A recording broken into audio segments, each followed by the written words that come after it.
There's a question researchers have been trying to answer for decades. Can you spot a future millionaire before they become one? And what they found is genuinely strange. The predictors don't look like ambition. They don't look like hustle. In most cases, they look like nothing at all from the outside. A quiet attitude toward money, a small habit, something most people would overlook or find a bit odd. A psychologist at UCLA spent years scanning people's brains to understand how they relate to their future selves. An investment research firm has been tracking the gap between what markets return and what individual investors actually receive for over 30 years. And a researcher named Thomas Stanley, who spent most of his career studying self-made millionaires in America, found over and over that the people quietly accumulating wealth were often the last ones you'd pick from a lineup. So this video isn't about what rich people do and how you should copy it. It's about something more interesting. The patterns that showed up in people who later became wealthy, sometimes years or even decades before the money arrived. 7 patterns, and some of them are strange enough that you might have been quietly dismissing them in yourself. The first pattern sounds almost philosophical until you see the science behind it. A psychologist named Hal Hershfield ran a study where he placed participants in brain scanners and asked them to think about themselves as they are, right now. Then he asked them to think about themselves in 20 years' time, and then he showed them photographs of strangers and measured which brain regions became active. What he found surprised his whole team. For most people, the brain activity when thinking about their future self showed patterns closer to how we respond to strangers than to how we respond to our present selves. Neurologically, most of us treat the person we'll be in 20 years as someone we don't really know.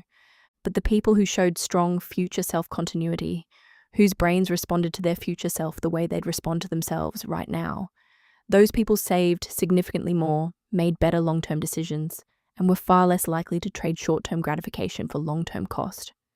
The pattern that predicts wealth, in other words, isn't financial literacy or discipline or income.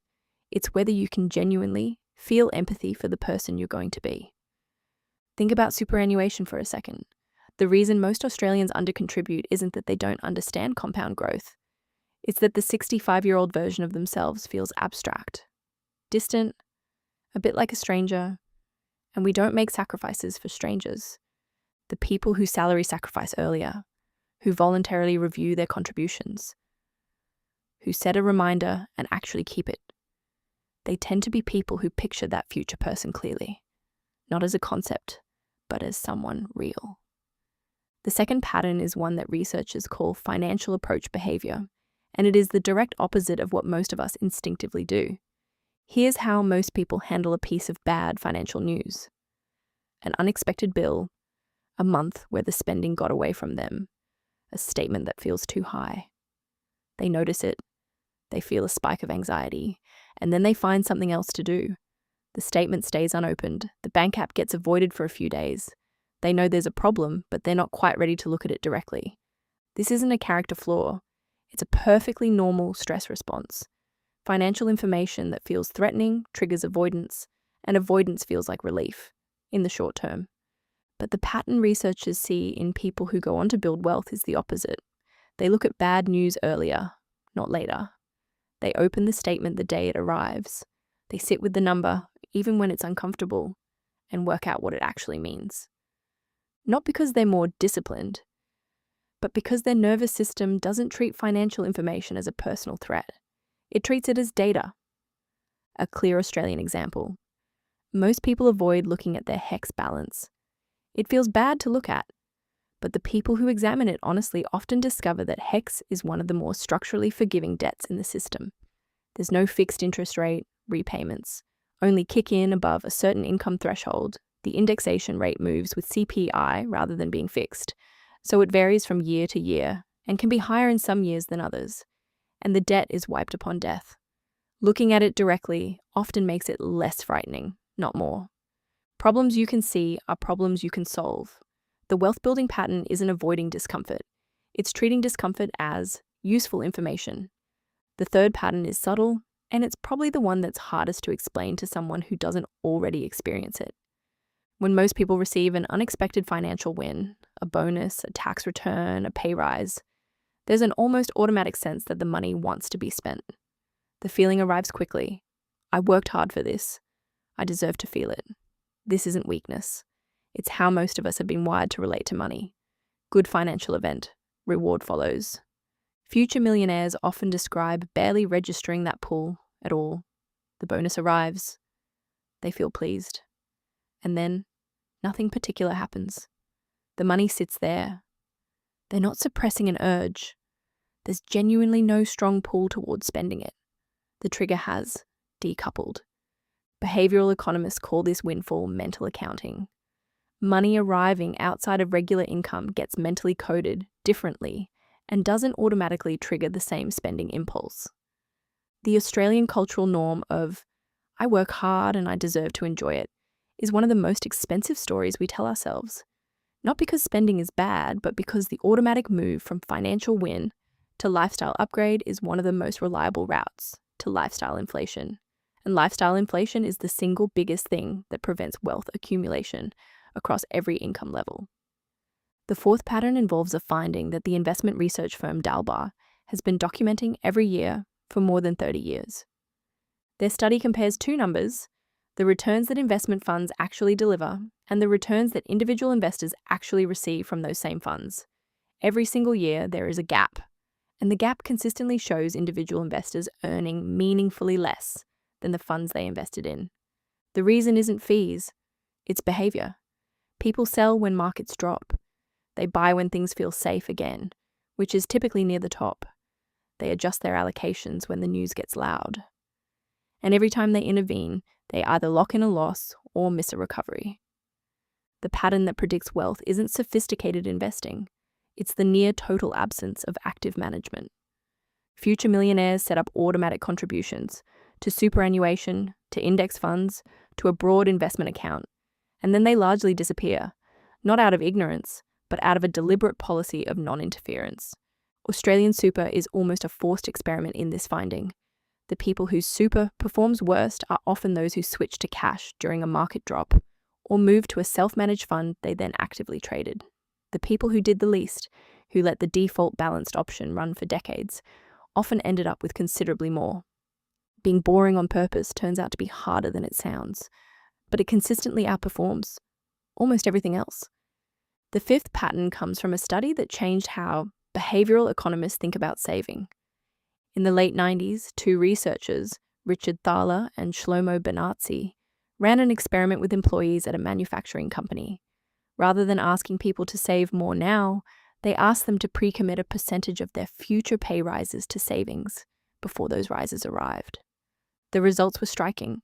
Within about 3 years, the average savings rate among participants more than tripled.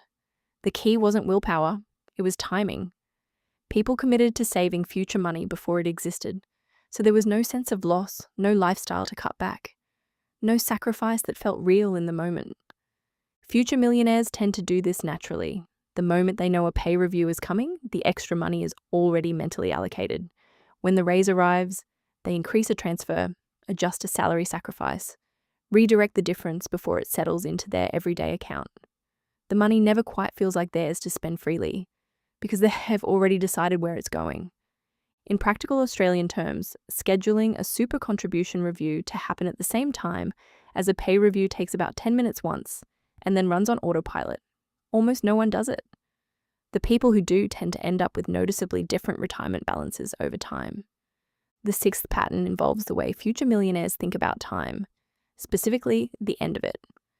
There's a body of research on what happens to people's decisions when they think concretely about their finite working life, rather than vaguely about the future. Stanford researcher Laura Kostenson has spent decades studying how our perception of time shapes what we prioritize. Her work finds that when people hold time as genuinely limited, not anxiously, but clearly, they become more selective about what they give their energy to, and less reactive to status and social comparison. Applied to money, people with a concrete picture of their working life's endpoint tend to cut through more noise and stay focused on what actually matters long term. The pattern in future millionaires isn't vague aspiration. I want to be financially free one day. It's a specific picture from a specific endpoint. At 65, what exactly do I need to have in place? Working backwards from that, what does that mean I need at 50? At 40, what does it mean I should be doing this year? Working from the end strips out a surprising amount of noise. It makes choices legible.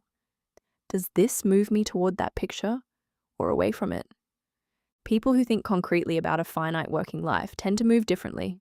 They cut through a lot of the "I'll get to it eventually," thinking that keeps most people exactly where they are. The seventh pattern might be the most predictive of all, and it's the one that's hardest to build if you don't naturally have it. Most people need to see progress to keep going. They need the number to be bigger than it was last month. They need some evidence that it's working. And this seems completely reasonable until you consider that the assets most likely to build significant wealth are the ones that do almost nothing visible for years at a stretch. Superannuation looks flat for a decade and then it doesn't. Broad index funds spend long stretches sideways before moving sharply.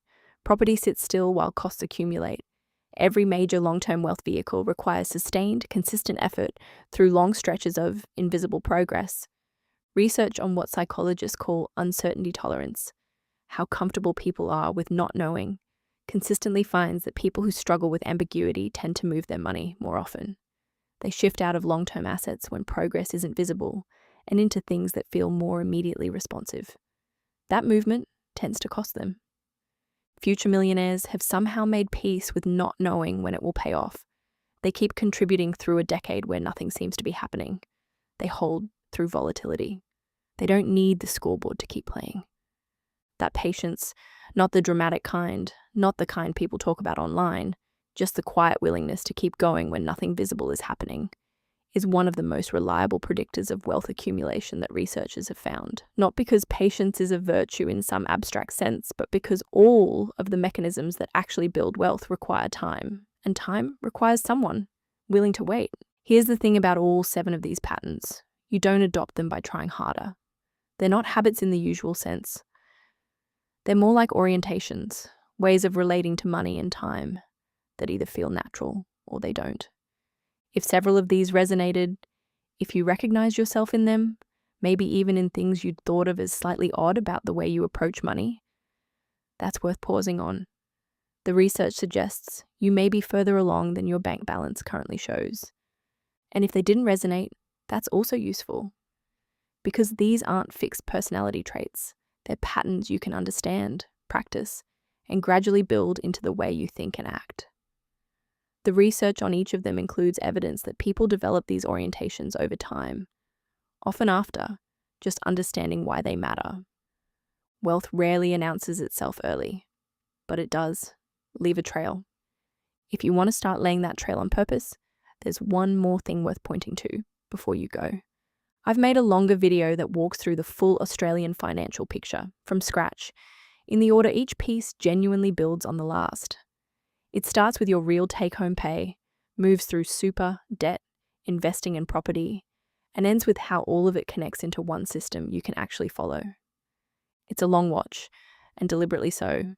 I built it as the foundation for everything else on this channel. The one place to go if you want a complete map of where every dollar belongs, not just a good feeling about one part of it. Go have a watch. The video is right here.